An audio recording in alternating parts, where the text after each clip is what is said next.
tadi ada yang bilang mother of corruption itu ada di bidang politik ya. Siapa tuh yang bilang itu? Ya, itu hasil global corruption. Oh, oke, itu sudah pengertian umum, bukan hanya di Indonesia ya. Jadi kalau di sini perwujudannya bahwa orang itu punya persepsi dan memang persepsi yang benar bahwa korupsi di DPR itu besar karena mereka memang punya kekuasaan yang besar. Tapi yang harus menindak itu dari eksekutif ya. Bagaimana itu supaya perimbangan kekuatannya itu lebih kondusif pada penyelesaian? Ya, saya kira kita selain harus membangun sistem demokrasi yang lebih menjamin adanya check and balance, saya kira partai politik juga memang harus dibenahi, terutama soal dana-dana politik yang kita tahu misalnya sekarang dana kampanye, dana politik itu bersumber dari hasil-hasil korupsi dan subsidi pemerintah. Saya kira itu sudah ada riset soal itu. Nah, memang harus diimbangi saya kira oleh kekuatan masyarakat juga.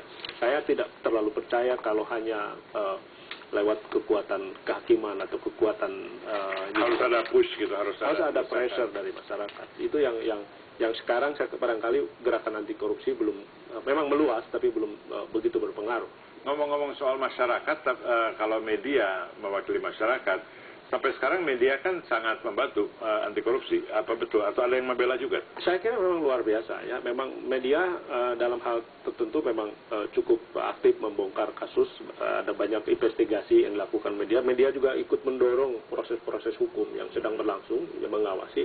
Tetapi memang juga kita tahu ada media juga yang memang tabu mengungkap kasus-kasus terutama yang melibatkan kelompok bisnis yang punya relasi dengan kepentingan mereka. Tapi kita kan sekarang banyak pilihan. Jadi kalau ada media yang tabu satu, kita masih ada media yang lain. Ini berkah demokrasinya.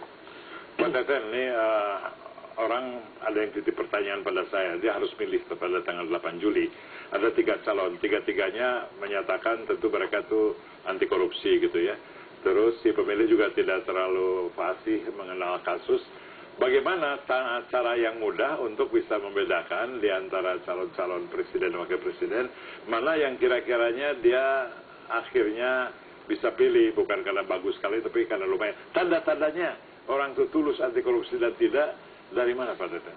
Ya, kalau saya misalnya melihat bahwa memang dari ketiga pasangan calon, mungkin harapan kita tidak terlalu besar ya di dalam pemberantasan korupsi.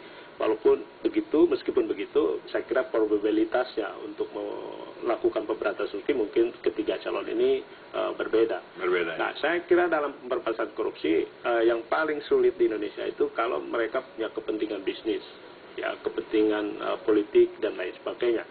Nah, ini yang ketiga-tiganya barangkali kita bisa pilih mana. Jadi masalah konflik kepentingan, kebiasaan berbisnis menurut Anda itu patut dipelajari oleh masyarakat? Saya kira ya, state capture misalnya sekarang menjadi perhatian dunia, yaitu bagaimana pengaruh-pengaruh bisnis di dalam kebijakan publik. Ya, baik itu peraturan daerah, anggaran, kebijakan-kebijakan misalnya dalam pengelolaan sumber daya alam.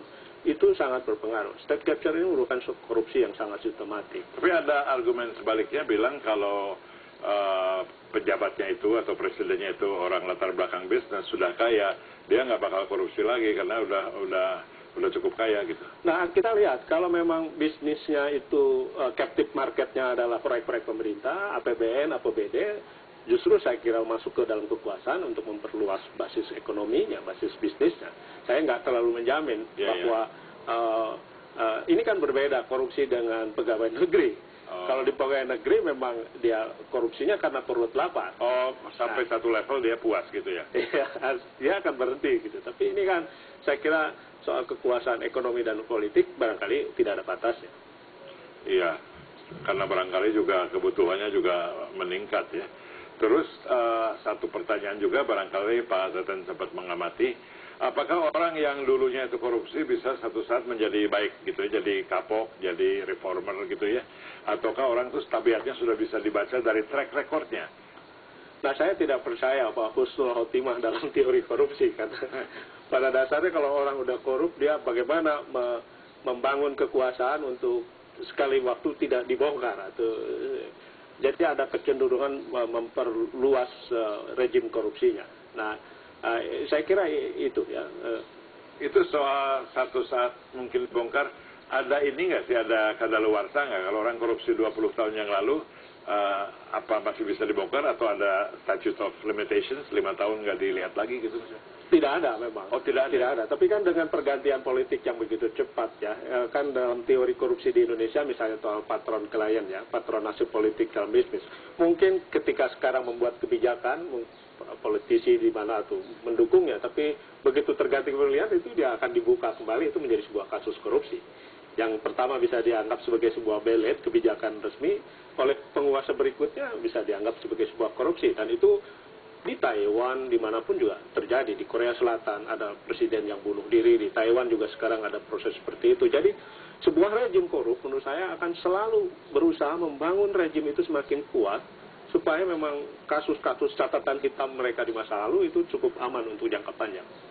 Sekarang saya minta tolong Pak Teten untuk menjawab orang-orang yang saya susah jawab itu yang di Facebook, di mana dia bilang, alah ngapain sih milih-milih calon presiden, semua juga korup, percuma kita sih kerja aja nggak usah milih gitu ya. Ya bagaimana, apakah kira-kiranya masih bisa ada gunanya gitu memilih seseorang yang memungkinkan korupsi itu pelan-pelan terbasmi? Memang kalau berpikir seperti itu, saya banyak yang begitu. Banyak yang begitu, dan saya memang betul seperti apa yang dikatakan oleh penyair Acep Jamjamnur di pesantren Singaparna, bahwa tidur siang itu lebih nikmat itu pada saat pencoblosan. Baru dengar saya. Tapi memang saya kira kita masih ada beberapa pilihan. Ya, ada beberapa pilihan. Ya, kita lihatlah probabilitasnya. Saya kira itu yang mungkin pemilih yang cerdas harus bisa melihat mana dari faktor ekonomi politik yang dari ketiga pasangan itu yang paling menghambat pemberantasan korupsi. Karena itu faktornya menurut saya. Ingin tahu juga, pertanyaan pribadi bagi Pak Teten. Sekarang Sekjen TII, apa mau seumur hidup ngeberantas korupsi? 5 tahun lagi di mana Pak Teten kira-kira? Apa di mana garis karirnya? Saya tidak pernah punya cita-cita, jadi saya dari hari ke hari ya. Karena banyak sekali teman-teman yang aktivis masyarakat kemudian bisa berfungsi di dalam jabatan publik ya. Apa ada aspirasi ke situ? Saya lebih percaya bahwa kekuatan sistem demokrasi itu juga harus dibangun oleh kekuatan masyarakat yang kuat. Wah, jadi lupa satu pertanyaan. Sorry, jadi kepotong. Soalnya waktunya hampir habis nih. Jadi ada orang bilang bahwa demokrasi, otonomi daerah, segala malah jadi menyuburkan korupsi. Jadi nggak usah demokrasi deh, balik lagi ke zaman dulu biar lebih tertib. Gimana tuh? Oh, saya percaya demokratisasi itu salah satu resep anti korupsi. Desentralisasi otonomi daerah itu saya kira saya sangat mendukung. Walaupun memang dalam waktu pendek kita masih punya banyak masalah. Masalahnya waktu pendek dan waktu panjang. Anda yang akan menentukan nasib kita waktu panjang dengan memilih calon yang tepat. Siapa itu? Terserah Anda. Wimar Live. Terima kasih.